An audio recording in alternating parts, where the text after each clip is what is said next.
Hello and welcome to the Guest EdTech Virtual Summit Dubai. We're very pleased to introduce you to Atif Mahmood, founder and CEO of Teachly. We hope you enjoy the session, and over to you, Atif. Thanks, Barney.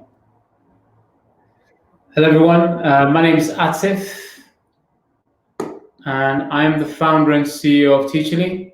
I'm really grateful for Jess. It's a partner we've been involved with for a very long time. Used to be face-to-face, the conferences and things, but at the moment obviously virtually, but really appreciate all the support that they've given to Teachly since we launched in the Middle East and globally. So really looking forward to this session. I am a former teacher, formerly head of department and director of technology in the UK, but also in Asia, in Malaysia for a bit, and also worked for Cambridge Assessment before embarking my journey on Teachly.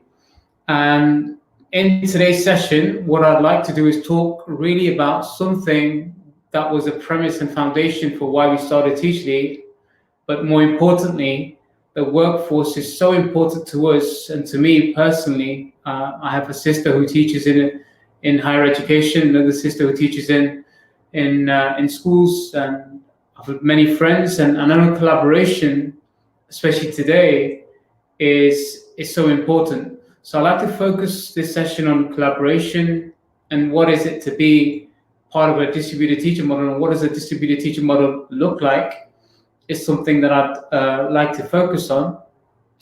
So in this session, why collaboration is so important in teaching, why with the current pandemic and beyond the pandemic it's important to think more about collaboration and how distributed teaching models work.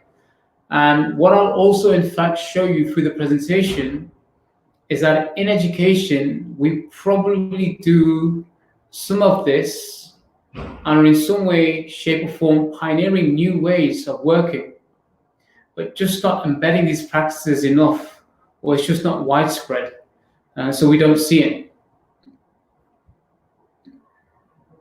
So let me start by first defining what a distributed team is. So a distributed team,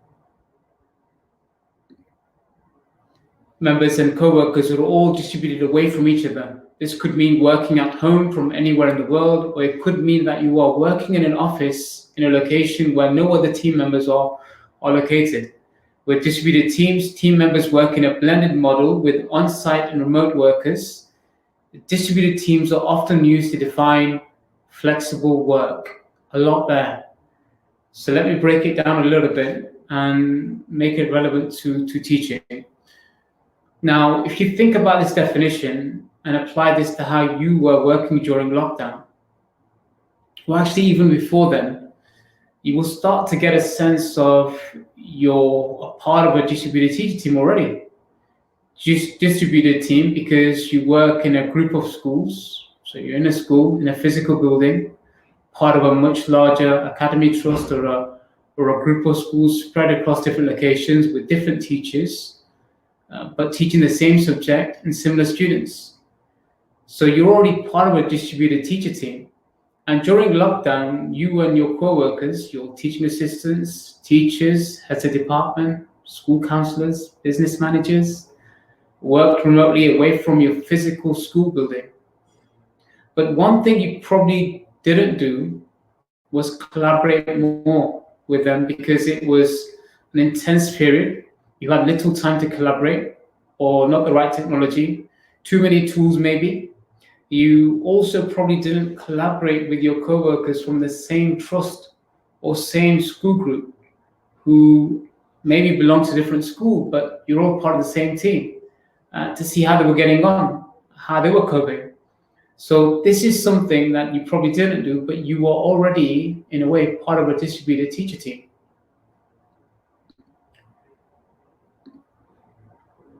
Now, there's a difference between remote teams and distributed teams.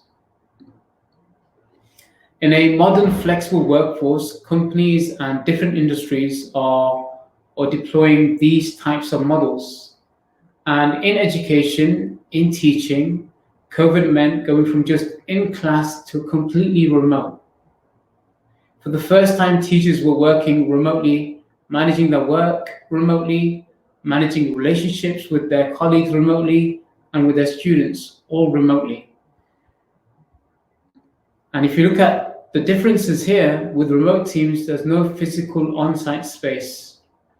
Team members work from any location across the globe, usually from home offices like we do at Teachly, completely remote team, but then a distributed team. And this is where I think we are in education. You have a physical space, school building, where some of the employees work, and at the moment, some probably self-isolating, working away.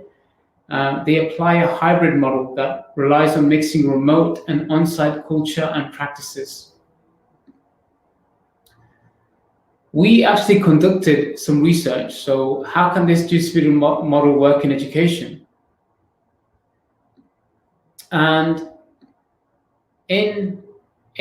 from our own research from this year, during the summer, we found some really staggering statistics. 73% of 10 to 18-year-olds are in favor of more flexible learning environments. My daughter is not too far away from being 10, she's 8. And the fact that she and those 73% of students all actually know and can demonstrate the awareness and the benefits of a more flexible learning environment. That's really, really interesting. We also conducted separate research with teachers, and 74% of teachers agree that more collaboration between departments, and if you actually think about collaborating outside your school, especially in the UK with the £1 billion catch-up scheme with tuition providers, or on creating relevant, engaging catch-up sessions, that will make it easier for teachers to speed up their work that they're doing at the moment. 62% of teachers said their time had increased since going back to school. 24% were concerned about the health and safety of their fellow colleagues and their classes, their pupils. And what was also really important here is the fact that 30% of time is still spent on lesson planning. That's a huge proportion of time teachers are preparing and spending time on lessons, because you're planning for in-class teaching, and you're also probably doing rejigging that lesson for those students who may be self-isolating at home. So you're spending still a lot of time on planning lessons. And this is something that would probably you'll find quite interesting, is 17% of teachers said they would probably prefer longer days so they can get things done and do the catch-up sessions. So 17% preferred longer school days.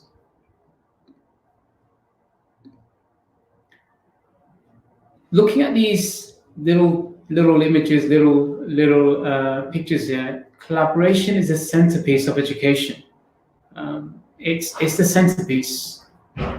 It's what holds it together. Small cluster of teacher communities connected together to share and disseminate best practice, connecting different schools that belong to the same academic trust or school group through technology, but importantly, singular, cohesive digital strategies that will help with any new or even the current teaching and learning models. You think about these little images here, and if you just focus in on one, these are teachers in a school that can connect and collaborate and share best practice. If you then times that by how many schools are part of a school group or an academy chain, this can happen quite quickly and at scale. And the impact of this on the quality of teaching and learning and student outcomes can be profound.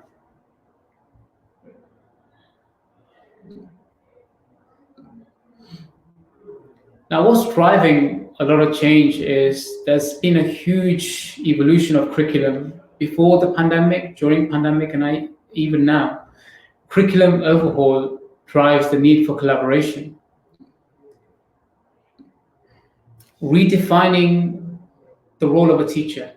Who are teachers today, and where education actually happens. For too long, curriculum and assessment have not evolved at all or very little. Parents, teachers, and students alike have wanted a more holistic curriculum. The International Baccalaureate does this really well in a lot of ways, but still doesn't go far enough. There's skills gap. So skills gap, talent gap, and the future of work are trending topics and have been. And the only way to address these is to enable better collaboration between industry, government, higher education, and K-12. Parents setting up micro schools and learning pods, different technology platforms, including our own, supporting these new ways of learning and teaching, connecting the classroom closer to the home. Parents and teachers driving the curriculum they want to learn and teach. You've probably seen and heard of not just academic focus subjects, part of these micro schools or learning pods, but other things that children want to learn, other activities children want to do as part of redesigning what the curriculum should look like today in 2020 and 2021. Further showing why collaboration between different stakeholders and bodies is so important.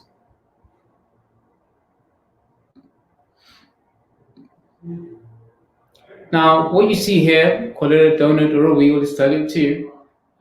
What you see here are the different parts of a school growth system, as I like to put it, as we like to put it, that need to work efficiently, and for each part of the wheel that spins around every day in a school requires a collaborative approach to work efficiently.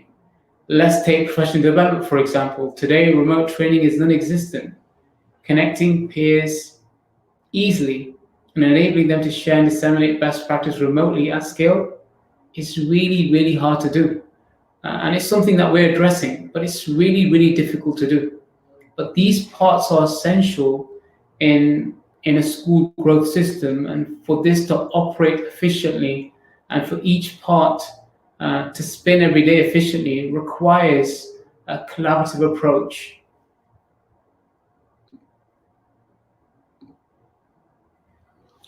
Now, this is really interesting. There's something quite close to my heart around design, physical space designs and online space designs.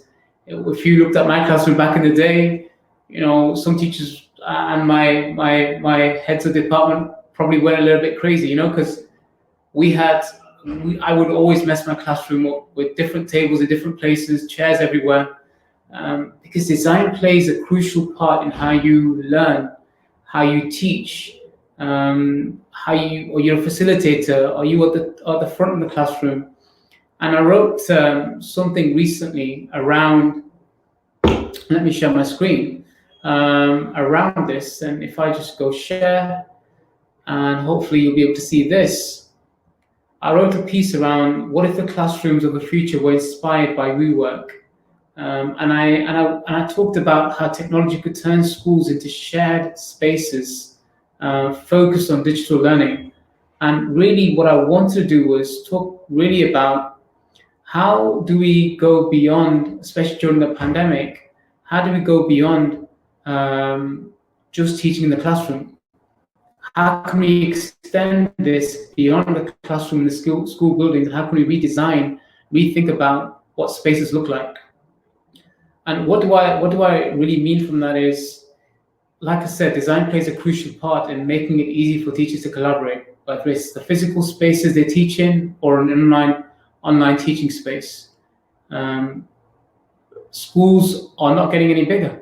So reflecting on the last few weeks, especially with my daughter, my niece is going back into school, and I've heard of children being self-isolating, but at the same time, when everyone's in the classroom, schools are not getting any bigger. Yet we have all students going back into the classrooms. We needed to ensure the health and safety of all students and teachers. It's hard to socially distance, and especially a state comprehensive school in Hackney with an average class size of 30. So what if we, using this distributed teaching model, extend the classroom beyond physical school buildings into the community? What if we did have pop-up co-working spaces or pop-up schools where there was a hybrid model where students did learn from home online, but did go in to a physical space to have that some social, emotional connection, kinesthetic learning, practical learning, not from teachers, but other people too, in a much more collaborative space. Something for us to think about and experiment with. Collaboration between teachers and students. Again, I really want to focus in on two things. Distributed practices. So there's effective teaching strategies around distributed practices and how this can really link with flexible learning. And again, let me share my screen one more time using this software. Here we go, and you should hopefully be able to see this screen now. Much more. So I wrote another piece recently during the summer around flexible future driven by students to ensure remote learning is still feasible for everyone. And if I just connect this back to the slide that I'm showing you, bring the slides back up. I'll talk to you about a distributed practice. Distributed practices really have 4 steps.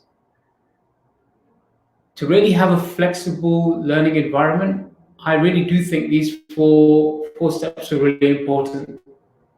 And I think in a distributed teacher model, it's easier to embed these 4 steps. So number 1, initial mastery. Students are introduced to material, lessons, with a baseline understanding of a particular topic.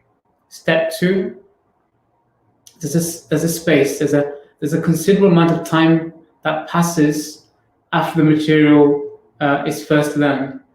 Step 3, retrieval. Students must retrieve the information learned from memory during a new learning session. And repetition. The process is repeated and the material is relearned over several sessions. So essentially the learning process looks like this: short-term retention, space, some time, retrieval, and then long-term retention. And I think when you think about flexible learning and different topics, not just curriculum-based, but outside curriculum, distributed teaching strategies are really effective. And the second thing I want to talk about is a distributed leadership model, which really fits in nicely with distributed teacher teams and also collaboration. So what is a distributed teacher leadership team model? So this often takes the form of an instructional leadership team. The team itself represents the larger school community. So, a school group or an academy trust. And each team member is involved because of their content and their pedagogical expertise rather than their years of experience or formal leadership role they have in the school. And they take on several important tasks in a school development, quality of recruitment, quality of teaching, student-driven outcomes, improving mindsets, improving professional development, and providing much more relevant job-embedded professional development that's really relevant to teachers. Principals and assistant principals are really, really important and critical to enabling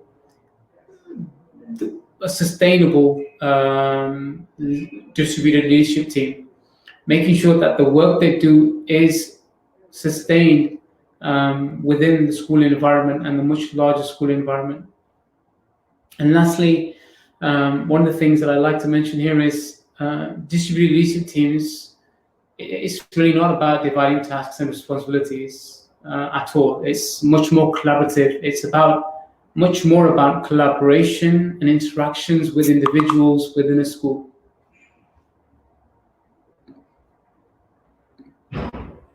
I'm getting to close now, so bear with me. Last couple of slides.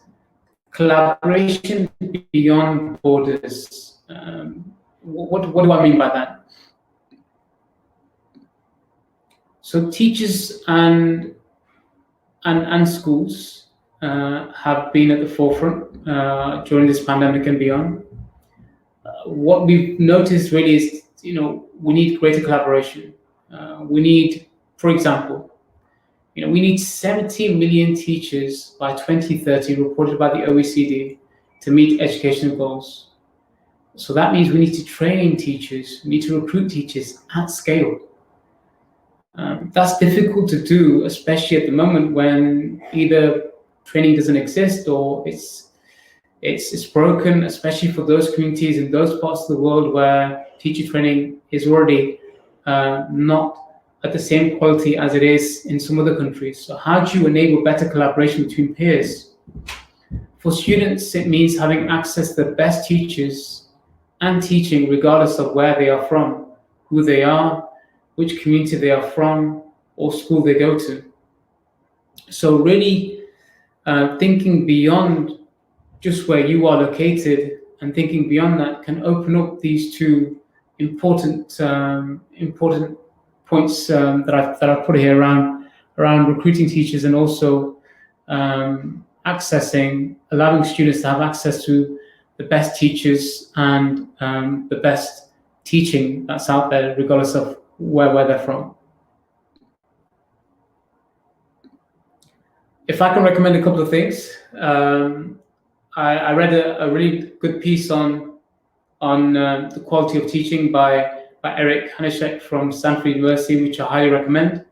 And the other thing I'd like to say very quickly is, if you would like to have something that we use to help schools embed a digital strategy that I talked about, a cohesive, one technology-driven, cohesive digital strategy to embed a remote working distributed teacher model, then please drop me an email and I'll be happy to send that through. I appreciate you listening to me. Hope this recording and webinar provides you some value. Thank you very much. Passing it back to Barney.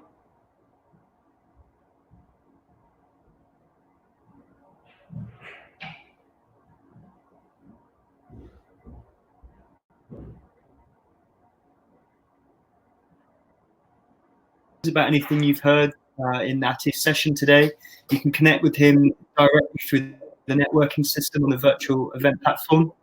And of course, this is just one of many on-demand videos that you can watch at any time during the summit, as well as a full program of live keynote and panel sessions across both days of the event. And we hope you enjoy the rest of the. Thank you very much, Atif.